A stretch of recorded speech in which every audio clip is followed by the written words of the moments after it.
আসসালামু আলাইকুম। করোনা ভাইরাসের প্রাদুর্ভাব কাটিয়ে উঠতে না উঠতেই বিশ্ব সম্মুখীন হতে চলেছে তার চেয়েও বড় আরও ভয়ঙ্কর এক ভাইরাস, যার নাম এমপক্স বা মানকিপক্স ভাইরাস। গত 2 থেকে 3 দিন আগে জাতিসংঘের স্বাস্থ্য বিষয়ক সংস্থা ওয়ার্ল্ড হেলথ অর্গানাইজেশন বা হু এর প্রধান ডক্টর টেড্রোস আবারও এই মানকিপক্স নিয়ে জরুরি অবস্থা জারি করেছেন। 2022 সালেও কিন্তু এই মানকি পক্স নিয়ে হু ইমার্জেন্সি অবস্থা জারি করেছিল।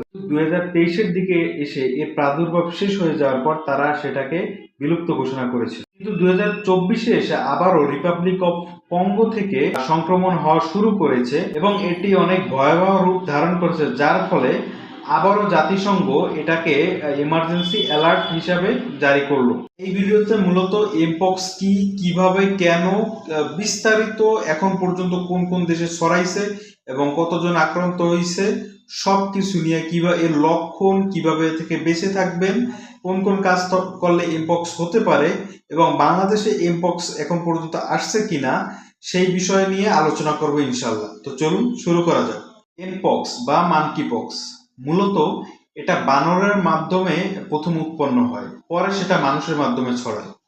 তাই এটাকে বানরের নাম অনুসারে প্রথমে মানকিপক্স এবং পরবর্তীতে সংক্ষিপ্ত আকারে এমপক্স রাখা হয়েছে। আফ্রিকায় 1958 সালে প্রথম বানরের মধ্যে এই এমপক্স দেখা দেয়। পরবর্তীতে 1970 সালে আফ্রিকার 9 মাসের একটি বাচ্চার ভিতরে এই এমপক্সের প্রাদুর্ভাব দেখা দেয়। এখন পর্যন্ত আফ্রিকার দেশগুলো সহ ইউরোপের সুইডেন, এশিয়ার পাকিস্তান সহ মোটমাট 70টিরও বেশি দেশে এই এমপক্সের প্রাদুর্ভাব দেখা গিয়েছে।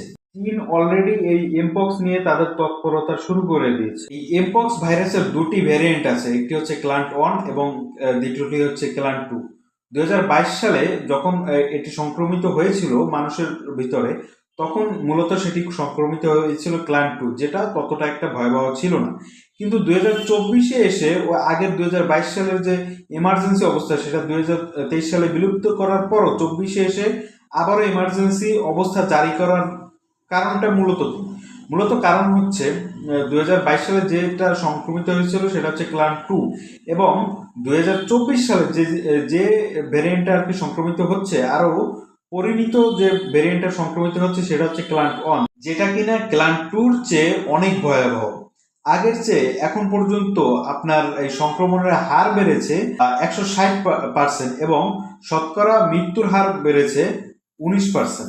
যদি এই ভাইরাসটি আপনাকে ছুটে পারে তবে সে 3 থেকে 21 দিনের ভিতরে তার কার্যক্রম মানে আপনাকে সংক্রমিত করার কার্যক্রম সে শুরু করে দেয়। আফ্রিকাতে এখন পর্যন্ত সবচেয়ে বেশি মানুষ, প্রায় 500-রও বেশি মানুষ মারা গিয়েছে এবং ইউরোপের সুইডেনে, এশিয়া এবং পাকিস্তানেও কিন্তু এই রোগের লক্ষণ বা আক্রান্ত ব্যক্তি দেখা গেছে। পাকিস্তানের খাইবার পাখতুনখোয়া প্রদেশের সৌদি ফেরত প্রবাসীর গায়ে এই এমপক্স ধরা পড়েছে। এ নিয়ে মোটমাট পাকিস্তানে এখন পর্যন্ত 3 জনের গায়ে এমপক্স দেখা গিয়েছে। তাছাড়া ইউরোপের দেশ সুইডেনেও কিন্তু এই এমপক্সে আক্রান্ত বা সংক্রমিত ব্যক্তি পাওয়া গেছে। আপনি কিভাবে বুঝবেন যে আপনি এমপক্সে আক্রান্ত হয়েছেন কিনা? অলরাইট, এটা মূলত আর কি আপনার গায়ে ফোস্কা ধরে যাবে এবং ফোস্কাগুলো ভিতরে পুষ বা পানি থাকবে, এটা হচ্ছে একটা। আর একটা হচ্ছে আপনার গায়ের তাপমাত্রা বেড়ে যেতে পারে, ইত্যাদি ইত্যাদি, মোটামুটি যেগুলো। তাছাড়া মূলত আপনার গায়ে যে বসন্ত বা অন্যান্য পক্স হলে যেসব উপসর্গ বা লক্ষণ দেখা যায়, এইসব লক্ষণই দেখা যায়। যেসব কারণে এই এমপক্স আপনাকে সংক্রমিত করতে পারে তার ভিতরে অন্যতম কারণ হচ্ছে যারা সমকামী এবং উভকামী তাদের ভিতরে এই আপনার যে এমপক্স বা মানকি পক্স ভাইরাসটা আছে সেটা সবচেয়ে বেশি হারে ছড়াইতেছে। তাছাড়া আক্রান্ত ব্যক্তির আশেপাশে গেলে তার শ্বাস প্রশ্বাস থেকে, তার জামা কাপড় থেকে এবং ম্যান টু ম্যান মানে তার আশেপাশে গেলেও আপনার গায়ে এই এমপক্স ছড়ানোর ঝুঁকি রয়েছে। কিন্তু সবচেয়ে বেশি হারে আক্রান্ত হয়েছে যারা সমকামী বা উভকামী তাদের গায়ে।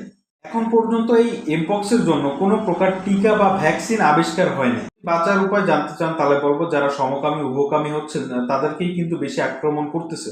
সুতরাং আপনারা এই থেকে আল্লাহর কাছে তওবা করে ফিরে আসুন আর পরবর্তীতে সমকাম বা উভকাম এই ধরনের কাজ করা থেকে বিরত থাকুন। তাছাড়া আক্রান্ত ব্যক্তির আশেপাশে এখন না যাওয়াই ভালো। এখন পর্যন্ত যদিও বাংলাদেশে ধরা পড়েনি, কিন্তু যেহেতু এটা একটা মহামারী রূপে আকার ধারণ করতেছে, অলরেডি এশিয়ার ভিতরে ঢুকে পড়েছে। সুতরাং বাংলাদেশে ঢোকার সম্ভাবনা খুবই বেশি। সুতরাং আপনারা এই বিষয়ে সচেষ্ট থাকবেন।